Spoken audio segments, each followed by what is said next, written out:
First story. My older daughter lost her husband and baby. I told her to move on and celebrated my younger daughter's engagement party on the same day as her husband's birthday. My ungrateful older daughter kept sulking, so I demanded she stop being an embarrassment and stealing attention from my daughter, and that her husband or baby doesn't mean anything anymore. Now she went NC with me, and I regret my actions. I 53M and my wife 54F have 2 daughters, Anna 30F and Emily 27F. Anna is our older one, quiet, smart, and the more reserved of the 2. Emily's always been the more social and outgoing one, the type who gets everyone laughing within minutes. We're a fairly average family. There's love, sure, but we've had our share of disagreements like anyone else. I'll start by being blunt. Anna's been through hell. About 2 years ago, she was in a terrible car accident. Her husband, they'd been married for 5 years, and their 1-year-old son died on the spot. Anna was the only one who survived.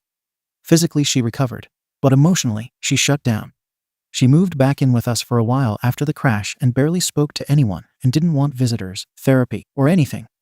I understood the need for space, but after 6 months of silence and turning down help from anyone who offered, we started to worry. Eventually, she got her own apartment again, went back to work, and kept mostly to herself. It's been 2 years now. I know everyone grieves differently, and I know what happened to her is beyond anything I could imagine going through. But life has to move forward at some point. You can't keep living in the ashes. Which brings us to last weekend. Emily recently got engaged. Her fiancé is a great guy, kind, respectful, and close with his family. His parents hosted a party to celebrate the engagement and introduce us to some of their extended family. It was a casual, happy event. Outdoor setup, catered food, good music, a few speeches and toasts. Everyone was in good spirits. We were all looking forward to it. Anna came too.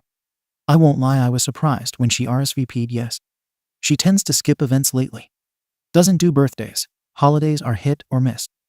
But Emily was glad. She said she'd come. I think it meant a lot to her, having her big sister there. But from the minute Anna showed up, I could tell something was off. She wasn't smiling. She wasn't trying. She sat by herself at a side table with a drink and barely made eye contact with anyone.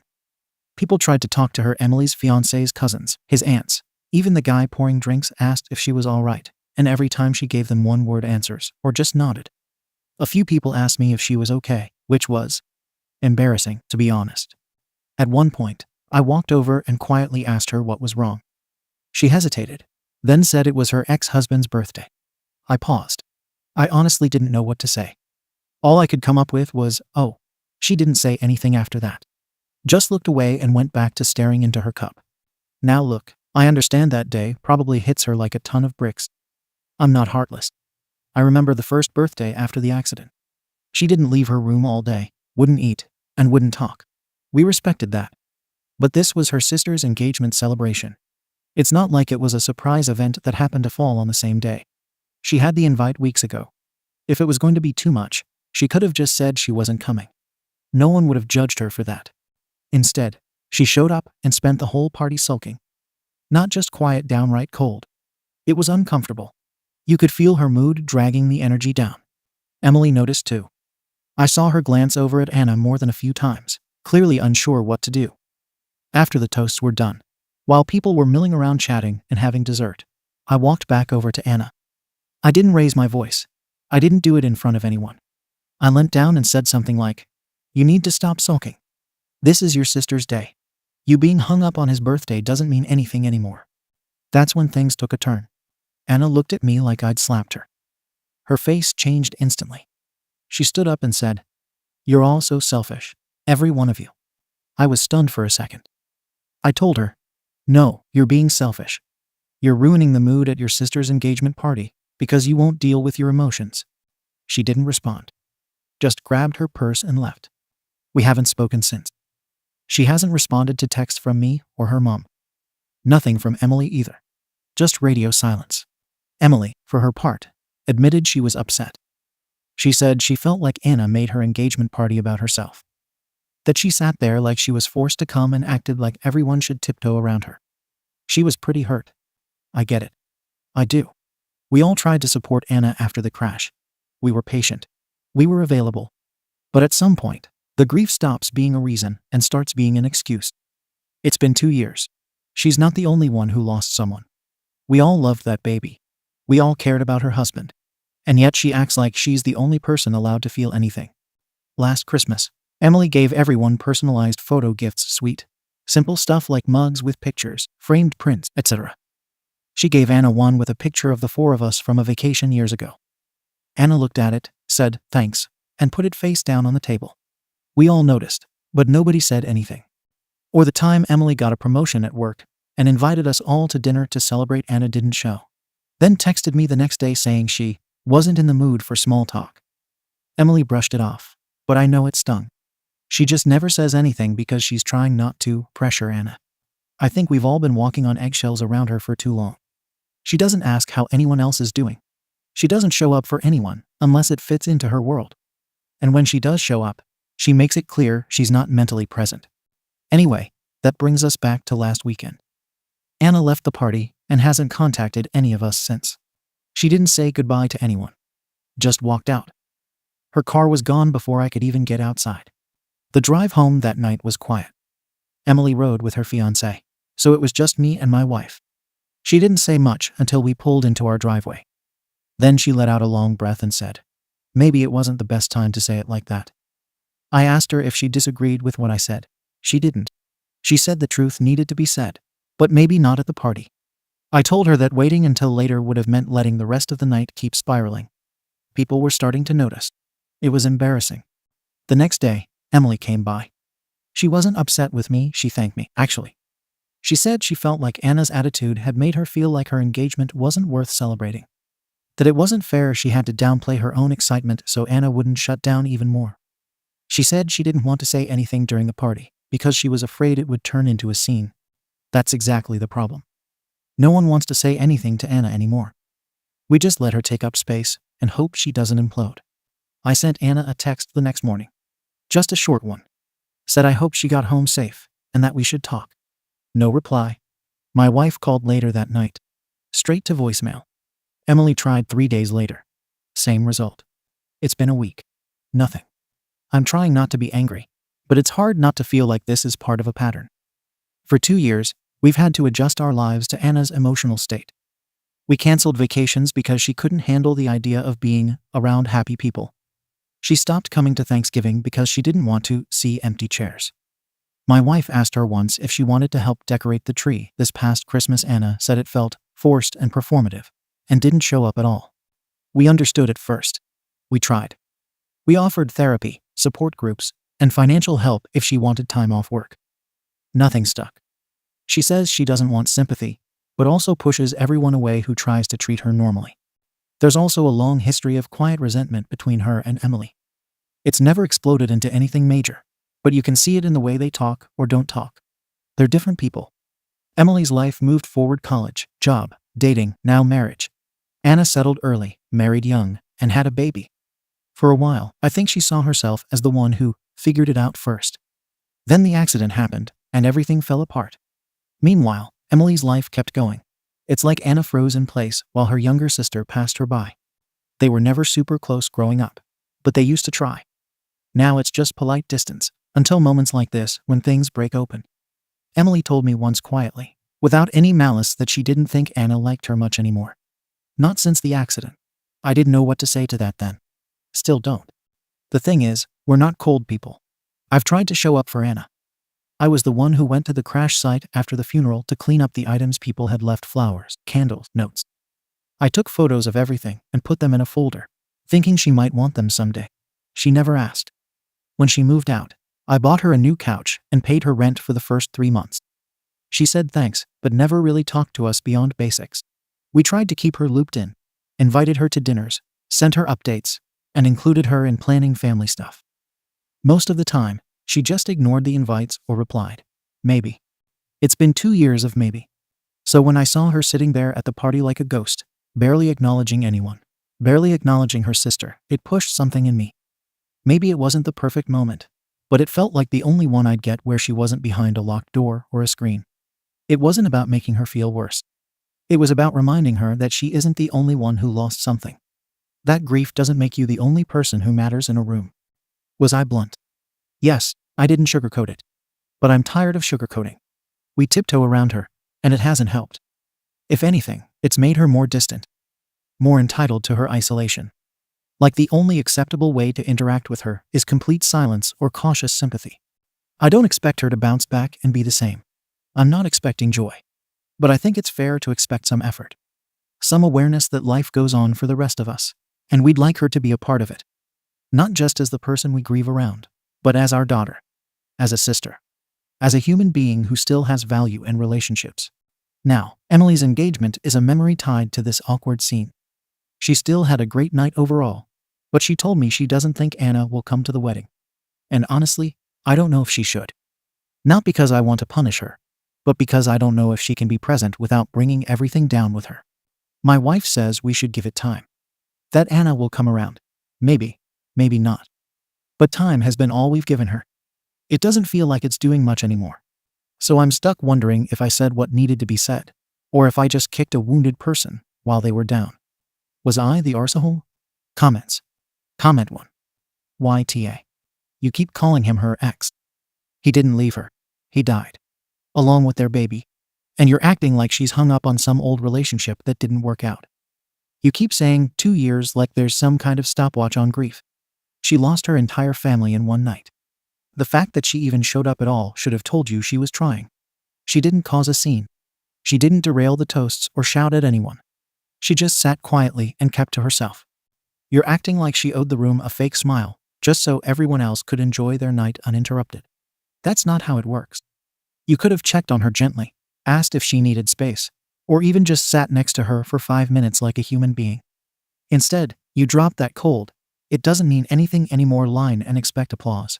She doesn't need to deal with her emotions on your timeline. She needs a father who gives a damn. Comment 2. There's a difference between grieving and shutting the whole world out. I don't think you were cruel. I think you hit a breaking point, and unfortunately it happened at the wrong place, but I get it. It wasn't just about that party, it was the build-up. The skipped holidays, the passive-aggressive responses, the emotional vacuum she brings into every room. I've watched my sister do something similar since her divorce. After a while, people just stop inviting you. But here's the thing. You can't force someone to rejoin life. She's dug into that grief and wrapped her identity around it. If she moves on, she probably feels like she's letting go of her husband and son. That's not logic, it's just emotional cement. You can say the right thing at the right time in the softest tone, and she'll still take it as an attack. I wouldn't count on her showing up for the wedding either, and maybe don't push for it. Let her come back when she's ready if she gets there. Comment 3. YTA. Major 1. If one person sitting quietly at a party ruins the mood, maybe the problem wasn't her, it was the vibe you all created. She didn't scream, cry, or throw a fit. She was just there, sad. And why wouldn't she be?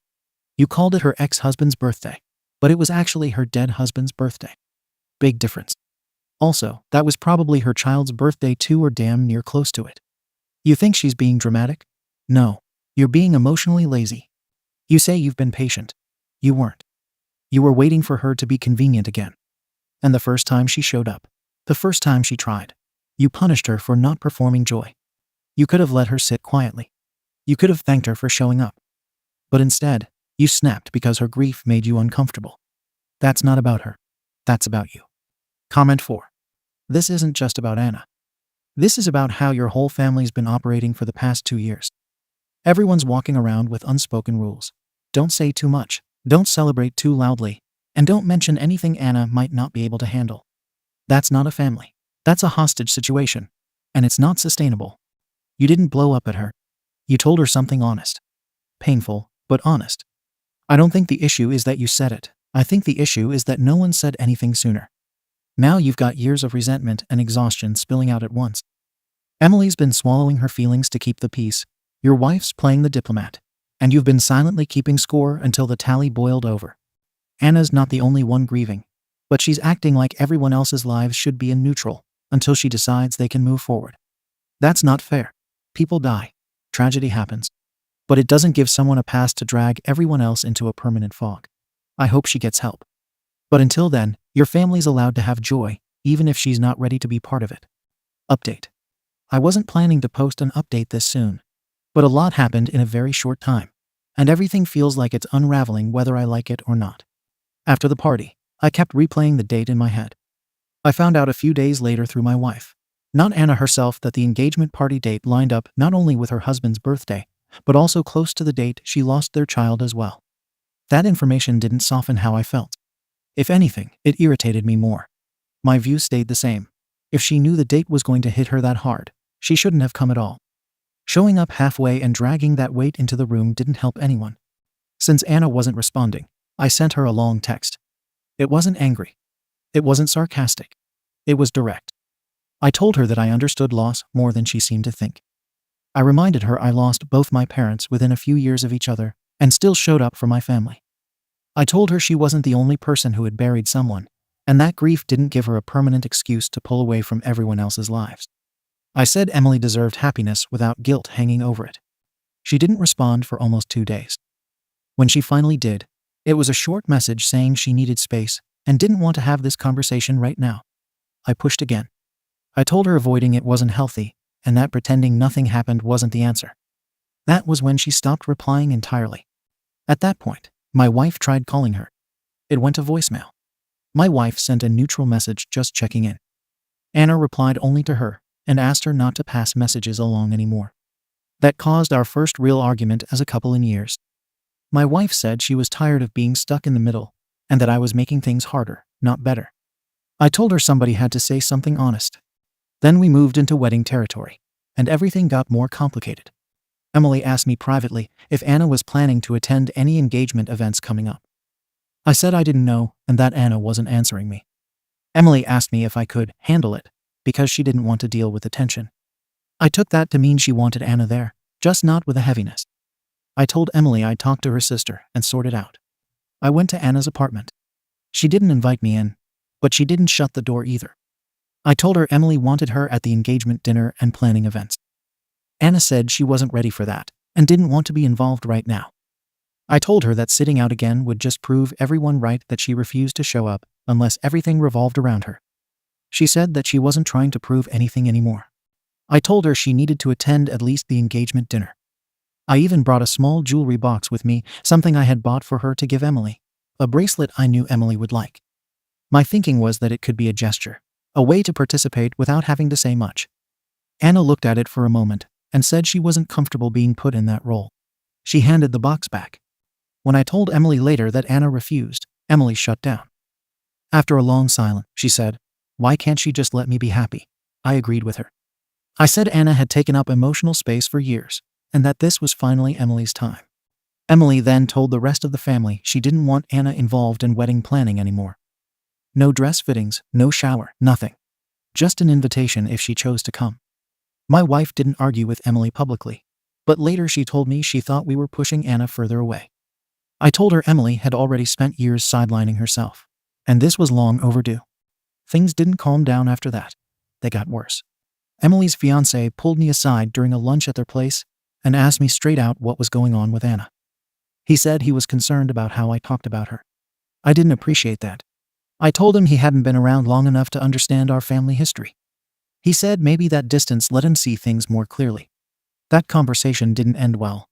Then came the hospital. Anna had a medical emergency, not life-threatening, but serious enough to require monitoring and tests. My wife rushed to the hospital immediately. I found out later that evening. By the time I knew, Emily was supposed to attend a formal engagement-related event with her fiancé's extended family. I told my wife I could handle both check-in on Anna and still show up to support Emily. My wife refused to attend the engagement event at all. She said there was no world where she could sit and smile while her daughter was in a hospital bed. Emily still wanted to go. That caused a massive argument between Emily and her fiancé. He questioned how she could focus on celebrations while her sister was in the hospital. Emily snapped back that she had postponed her life enough already. She said she spent years shrinking herself, skipping moments, and lowering her voice so Anna wouldn't feel worse. She told him she wasn't going to do that anymore. Her fiancé walked out of the room. He canceled everything within hours. He told her he needed time to think, and that what he saw scared him. Emily blamed Anna immediately. She went to the hospital furious and accused her of stealing yet another milestone without even trying. My wife lost it. She told Emily to leave. There was no discussion. She told her to get out and said she wouldn't tolerate that behavior. Not here, not now. I stayed where I was. I honestly didn't know what to say. Watching my wife choose Anna in that moment. Watching Emily cry and leave. Watching everything fracture, it felt unreal. Like something out of someone else's life. Now Emily isn't speaking to my wife. Anna still isn't speaking to me. Emily's fiancé has put the engagement on hold entirely. My wife barely talks to me beyond necessities. I keep thinking there's some way to step in and fix this, some practical move I'm missing. But every time I open my mouth, things seem to get worse. The worst part is realizing that this is real. There's no rewind. No calm explanation that puts everything back in place. My family are split in ways I don't know how to mend. And the truth I'm stuck with is that I can't make any of them move the way I think they should. I don't know what I'm supposed to do next. Comments. Comment 1. What stands out isn't any single argument or moment. It's how you keep stacking comparisons like they're currency. Losing parents in adulthood and losing a spouse and child in one night are not interchangeable experiences, no matter how badly you want them to be. The way you talk about grief sounds transactional. You dealt with yours. Therefore, she should perform the same way. That mindset keeps bleeding into everything: the party, the jewelry, demanding attendance, pushing engagement optics over emotional reality. Emily didn't just wake up entitled. She learned that from watching how grief is handled in this family. Show up, suppress, and don't ruin things for others. So when Anna couldn't do that anymore, Emily turned the same pressure outward. The hospital blow-up wasn't random. It was years of resentment leaking out at the worst possible time. You weren't the only one pouring gasoline on this, but you lit a lot of matches. Comment 2. Honestly, the hospital scene is where everything crystallized. A daughter in a hospital bed, another daughter spiraling, and you're still framing the situation like logistics that need juggling. I can cover both. That sentence alone says a lot. Sometimes there isn't a way to split yourself cleanly without causing damage. Your wife understood that instinctively. You didn't. Emily blaming Anna while she's hospitalized didn't come out of nowhere. It came from years of bottled-up rivalry mixed with grief and envy. But the reason it exploded so fast is because she believed she had backup. From you. From how you've talked about Anna for months. Now that your wife drew a line and the fiancé pulled the plug, you're left stunned because the hierarchy you thought existed just collapsed. The silence you're sitting in now didn't happen overnight. It's the result of a long campaign of pushing people towards the reactions you expected, instead of listening to the ones you were getting. Comment 3. What are you going through now? This isn't chaos, it's fallout. You spent years trying to hold the family together by controlling appearances and avoiding hard emotions. And now the reality is everyone's grieving something different. And no one trusts anyone else to handle it. Anna's grieving a dead child and partner. Emily's grieving her shot at being the normal one who gets celebrated without guilt in the room. And you're grieving the version of the family that used to work on autopilot. You keep saying things like, she could have skipped the party, like that would have solved anything. But you're missing that she came because part of her wanted to stay connected, even if it hurt. You had a shot there, and instead of saying, thanks for showing up, you gave her a lecture on not ruining things. Maybe you didn't shout, but you made your expectations clear. Don't show pain where people can see it. And now no one wants to be seen at all. Update. I didn't think the situation with my daughters and the engagement party could get worse, but it has. I guess at this point, I'm writing because everything that used to make sense doesn't anymore. And whatever I thought I was holding together is now completely broken. Let me start with Anna. She's doing better, at least on the outside. She's back at work full time, and apparently she's been going to therapy more consistently. I've heard from my wife, soon to be ex-wife. More on that Anna's been keeping in touch with some extended family again, and even reconnecting with old college friends. She's socializing, posting photos, and being out in the world. And yeah, part of me is relieved. It means she's not curled up in the dark anymore. But I can't lie, there's a bitter part of me that doesn't understand how she's suddenly rejoining life when she couldn't find the energy to show up for her own sister.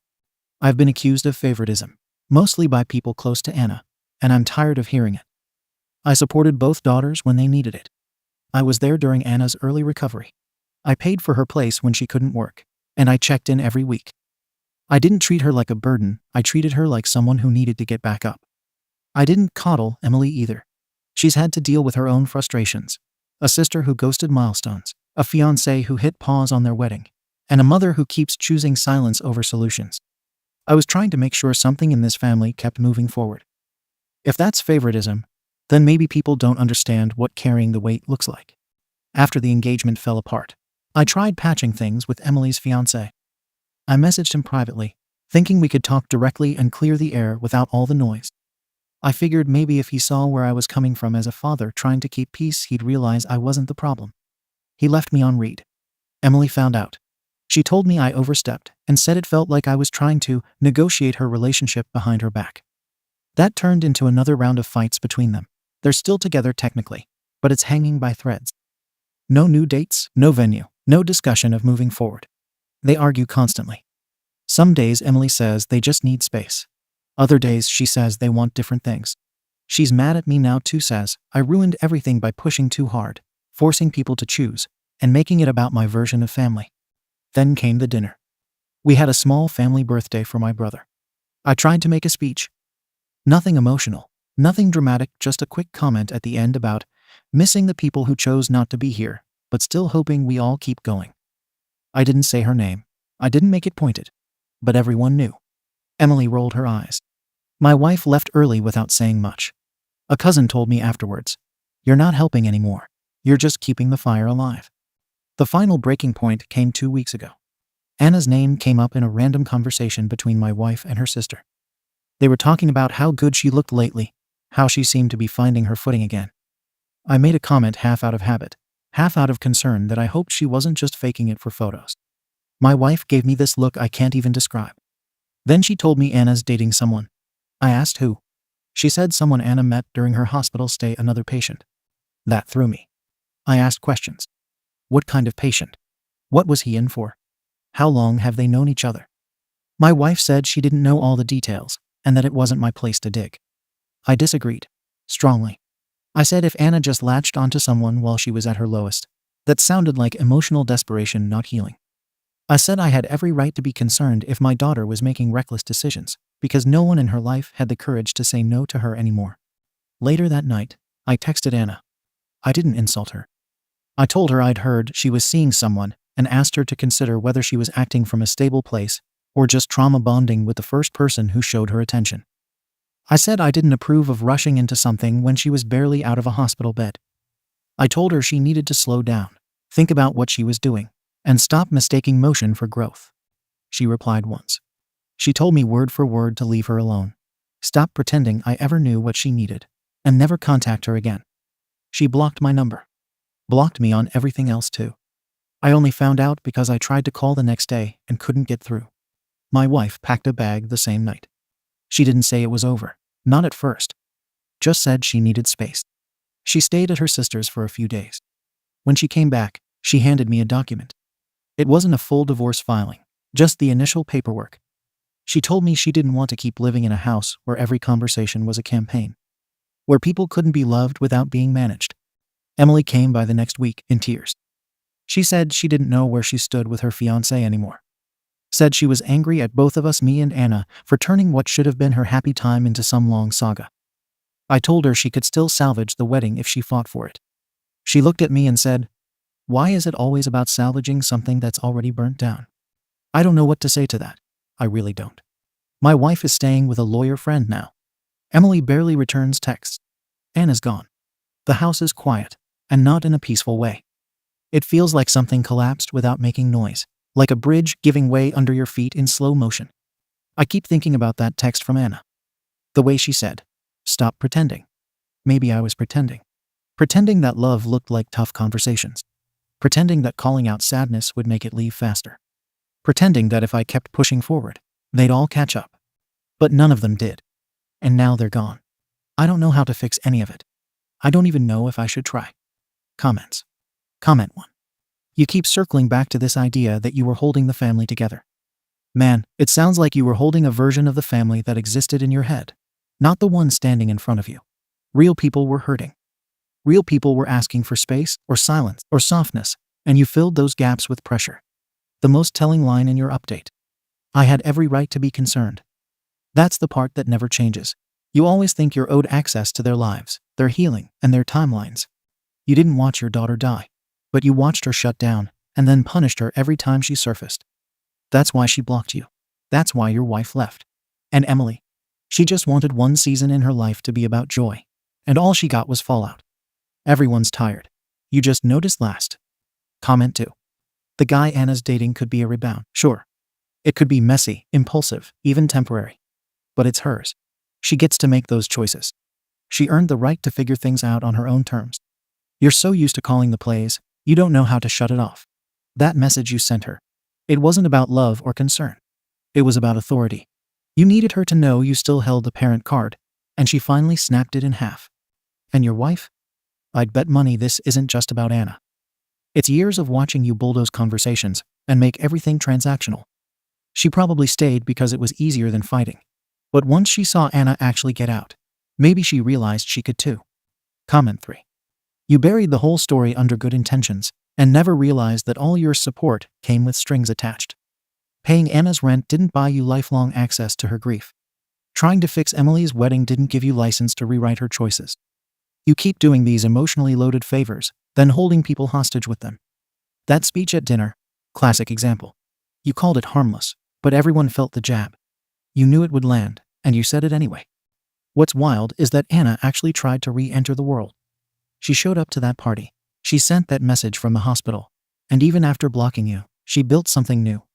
And instead of just being glad she's breathing again, you judged how she was doing it. You tried to micromanage her survival. And that's the moment you lost the right to be involved. Comment 4. Emily's not blameless, but she's a product of what you've been reinforcing for years. All that quiet resentment between your daughters. You let it rot instead of dealing with it. You rewarded whichever daughter performed normal best. And when Emily finally broke down under all that pressure, you cheered her on while she pointed fingers. And now look at her, no wedding, no fiancé, pissed off at everyone, stuck in the middle of a life she doesn't recognize. She probably doesn't even know who she's really mad at anymore. But somewhere deep down, I think she knows she was just following your example. And that's the part that probably hurts the most. Second story. My husband got our son's girlfriend pregnant and wants me to forgive him and clean up the mess. Throwaway account. All names are fake to protect mine and my children's identities. A few days ago, my husband of 19 years came to me, telling me he wanted us to sit down and talk, as he needed to come clean that he has been having an affair for the past 6 months. He arranged with his mother to have the kids for the night, and she would get them to school in the morning so we could talk in private. He had arranged this with her in the day whilst I was at work. When I arrived home around 6:45 p.m., he was sat in the living room alone, waiting and looking very nervous and, quite frankly, ill. I was immediately concerned for him and asked where the children were. He couldn't meet my gaze, reached out for my hands, sat down again, and quietly announced he was so sorry, and he never meant for this to happen. But he had cheated on me. I had no idea how to react. I was still concerned why no one else was home, as they all should have been home hours ago, normally getting back around 4 p.m., and none had messaged me to ask or say they were out with friends. He started to ramble on, I think trying to explain himself, as if there is any explanation for cheating. I wasn't paying attention, demanding he tell me where our children were. Eventually, he told me that his mother was looking after them for the night. He asked me to calm down and let him explain himself. I admit I snapped when he said this. How can he expect me to calm down when he's just admitted to breaking our vows? What is there to explain? If he wanted a divorce, he should have just asked for one months ago. He started to get upset, begging me to please calm down and let him talk. He didn't choose this, but there's more to the story. I was so full of emotions I walked outside and sat in my car. He followed me to the door, crying and begging me to listen and please not to go. I sat in my car for I don't know how long, sobbing, thinking of our marriage, our children, and what will happen now. Does this mean divorce or couples counseling? Can I forgive him? And the biggest question, why? Why did he cheat? Who is she? Why is she better than me? Why is this woman more important than the life we have built together over the last 22 years? After maybe an hour of spiraling and crying, I was ready to hear him out and ask my questions. I knocked on the door. He opened it, reached for my hand, and we sat down again. He tried to lead me upstairs to our bedroom. I said, absolutely not. We're talking this through downstairs now, or he can leave for tonight. I didn't know what to expect from what he wanted to tell me. I didn't care for the apologies and excuses. He told me the affair had started 6 months ago, but it had just been secret messaging, nothing flirtatious from his side to begin with. Then things escalated. She became more boldly flirtatious, and during a night I was working away, they slept together for the first time. That was supposedly 4 months ago. He hasn't admitted it, but I believe they've been intimate regularly since. I asked why and who and how, so many questions. I didn't give him time to answer as I began to spiral again. He said it was Emily, a name that didn't mean anything to me. I half laughed and said, Am I supposed to know who that is? Then he said, James Emily. James is our 18-year-old son. Emily 19F is his ex-girlfriend as of 2 months ago. I was so angry in that moment I shouted for him to get out. I didn't want him anywhere near me. I couldn't stand to look at him or listen to what he had to say next. How would he try and excuse not only having an affair, but also having it with our son's ex, who he was still broken up about? She had broken up with him 2 months prior, which had him very upset, as they'd had a sensible and very positive relationship for over a year. She was fully welcomed into our home, and I was quite fond of her. The whole family had been sad to hear they had broken up, his younger siblings saying how they missed her coming round. I apologize, I'm getting away from things. There is still so much to think about, and it's hard to actually put down. My husband told me the reason he was coming clean to me now was that Emily had confided in him 2 weeks ago that she was pregnant, but was unsure as to who the father is. She said it could be him or James. He told me he hadn't planned or wanted any of this. He didn't initiate the relationship. He tried to not get close with her, but he wasn't strong enough mentally, and it just happened. Upon hearing that, I got up and left. I just couldn't stay there listening to him any longer. I drove 30 minutes away and checked into a hotel for the night, turning my phone off. I went into work the next day as normal, returning home to the kids out once again and him waiting by the door, eyes red, begging me to talk to him. I didn't have the energy to talk or argue. I just walked up to our room and lay in our bed as he begged me, crying again. I'm not delusional enough to believe anything he says regarding how it was all her initiating the flirting. She's only 19, and he's more than twice her age, for God's sake. He didn't act in this alone, but to try and place all the blame on a teenager is quite frankly pathetic and makes me sick. It has been a few days since, and nothing has resolved. Things are back to normal for the sake of our children. James doesn't know about the affair or possible pregnancy. They're all back home, and I'm trying to make things appear as normal as possible just until Christmas is out of the way. I don't want this affair mess to ruin what should be a joyful time of year. I've hardly spoken to my husband since, except for when the children are around. Having to share a bed with him disgusts me. He's tried to cuddle me and get me to kiss him in front of the children. I feel so much animosity towards him. I fear my depression that I struggled with as a teenager will come back. I just want to cry everywhere. My heart is broken, not just for myself, but for our family. I know James needs to know, and sooner is better, but I don't know that I can be there for us both right now. How do I even try to figure this out? When is the right time to tell James? I know it's so silly to think we could keep this a secret until Christmas is over, but I don't have any idea where to start. It just feels like the worst time for all of this. I don't know how I feel regarding everything. I know I'm nowhere near finding a solution or thinking of next steps. I'm mostly concerned for James and the fallout this will have between him and his father and our other 2 children. Comments. Comment 1. Christmas is not a concern. Let that go. If you ever want to have another Christmas with James, you need to tell him everything immediately. Call an attorney. You will obviously need one because you cannot stay married to this man and also have a relationship with your children. They will rightfully hate him, and if you ever act as an apologist for him, they will hate you too. Stop acting like things are normal and fine. Every day you keep this hidden from your son is another knife in his back. You need to stop trying to protect your husband and trying to pretend everything is okay. Insist your husband tell him, or you will. One of you needs to move out. I vote for him, but if he won't leave, you should. After you speak with an attorney. Your husband is an irredeemable piece of waste. He has broken your heart and, worse than anything, betrayed his own son. There's no place for him in any of your lives. He made his choices. Let him live with the consequences. Comment 2. The husband must move out. Otherwise, she's abandoning the children. Pack his SHT, tell James, and call his mom and tell her he's her problem. Tell the husband he's not welcome in the family home he broke. Tell the kids he made bad decisions that hurt you and James, and that it was best for everyone that he move out. Comment 3. And poor James doesn't need to be left with his past father, who deeply betrayed him. That's not fair to him. Dad did the crime, so he should leave. Comment 4. Oh my goodness, Lord. Your husband or ex, hopefully, is the reason they split in the first place. He started this before they'd even split up. Please sit your son down and tell him before either he finds out from someone else or his dad tries to spin it to be a victim. Update. This is a small update of what's happened since I made my first post. I hope everyone can see this. If I haven't done this correctly, please let me know. A little summary of my last post. My husband of 19 years admitted to me that he has been having a 6-month affair with our eldest son's ex-girlfriend at the time the affair started. Now for the update.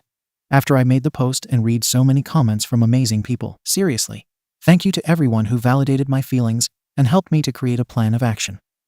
That night after my children were in their rooms, I sat down with my husband and told him that I didn't feel comfortable sharing a bed with him anymore, and that he needs to come clean to James about what he has done. I told him that I was going to contact a therapist for myself and for James, and as some comments had suggested, I would ask them if they think it is best for James to be told in their company for additional support. My husband didn't have anything to say. He just sat there taking it in. I think that was when he started to realize just how much he messed up. He told me he would be getting a hotel room for the night and staying with family or friends for the time being. I was able to speak to a therapist that Sunday, and after speaking with my sister about everything, I thought it was best to tell James as soon as possible, as I had now known for a week. My sister took my other 2 kids for the day. They were reluctant to be away again. They knew something was up. I told them that once they came home, I would explain everything to them and we would be okay. No one is ill, so don't start to worry. And I gave them both a huge hug. With me there, my husband spoke to James. He told him something similar to what he had told me, but without the excuses and begging for forgiveness. James was quiet for a very long time, so my husband went to another room to give us some time alone. I don't want to go into how James was, as that's not for me to talk about, but he was obviously very hurt. We spent a long time talking and consoling each other. James then went for a lie down, and my husband left for a bit. That evening when my sister dropped my younger 2 home, their father came back, and he explained to them about having an affair and that it was with James' ex-girlfriend. We decided not to tell them about the possible pregnancy at this time until paternity is determined and more is concluded about that. I'm dealing with the affair and possible pregnancy as 2 separate issues. James and I have both gotten STD tests, all negative so far, but we are awaiting the full results. Concerning the possible pregnancy, I am only focused on helping James through it. What my husband chooses to do is his own business. James has contacted Emily regarding a paternity test. He hasn't shared with me his feelings. If the test comes back positive, we are taking things one step at a time. For myself, I am back in therapy. Fortunately, I've been able to take some time off work, and I'm focusing on getting through each day and supporting my kids. Once the results for paternity are back, then I can worry about divorcing my husband. I have been to a lawyer for an initial conversation, but I think it's best to just deal with one thing at a time for the sake of my mental health. And my children absolutely come first. The only contact I've had with my husband since is him asking about the kids. I think that's everything I have to update on currently. I will update again when I have more to share. Thank you again to everyone who commented on my first post. The only question I have now is there any advice for divorcing with children involved? I want it to be as easy on them as it can be, so we can move on from this mess. Comments. Comment 1. I've been thinking about you since your last post. This is just so sad. But the saddest part for me, and there are so many sad parts, is that James' relationship with his dad will forever be damaged. Your husband has destroyed your family, and I hope he's beginning to realize the extent to which he has done this. However, your kids are lucky to have you as their mum, as you sound like you're willing to do what it takes to help them through this. Comment 2. I cannot begin to fathom the level of betrayal this is. How sick. Hubs was sleeping with his son's long-term GF behind his back. Unprotected sex, which leads to a child. Imagine the paternity test lab. It could be the father or the son. Their DNA is similar, but not exact. It is so disturbing and disgusting. The fact that there is a child inside the 19-year-old's belly, and if she chooses to keep the child, they will have to carry such awful shame. The mother is holding it all together after this. It is beyond. Comment 3. Divorce is never going to be easy on the kids. They were betrayed too, maybe not on the same level, but the best thing you can do is make it as quick as possible. I do suggest that you let them or a judge with full knowledge, if their decision is contested, decide if they even want to see their father for the foreseeable future, because what he did is not only a betrayal but creepy as F, and you or they may not want them around that. Comment 4. Cheaters cheat on their entire family. The repercussions from his embarrassing decisions will echo for years and years. Your only obligation is to take care of you and your kids, and certainly not to mend their relationship with their father, which will deteriorate quickly. Thank you for watching the video. If you are interested in listening to these kinds of stories, we've got more in store for you.